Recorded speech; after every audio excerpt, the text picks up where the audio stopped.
On the outskirts of a sleepy village nestled deep in Eastern Europe, the old stone manor stood silently, surrounded by whispering trees. According to legends passed down through generations, this was a domain of vampires. As dusk fell upon the village, the full moon began its ascent, casting an eerie glow upon the cursed site.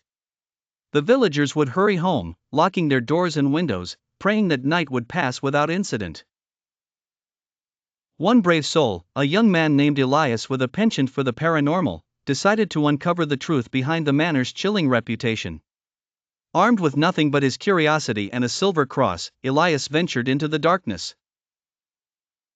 Inside, the air was thick with ancient memories and the acrid smell of decay. Long corridors, lined with cobwebs, stretched infinitely, with portraits of bishops and noblemen staring impassively. Elias moved cautiously, his heart pounding with each step, until he reached a grand hall. The sight before him made him stop in horror, a congregation of vampires, pale and elegant, circling around a blood-red well. The head of these creatures, the vampiric lord named Draven, turned his icy gaze to Elias. "A visitor," he whispered with a sinister smile playing across his lips. "For centuries, we have waited to welcome a seeker of truth." Noticing his words filled with irony, Elias tightened his grip on the cross, its coldness reassuring in the face of impending doom. The deputies of Draven began to chant an ancient prophecy that spoke of the blood moon.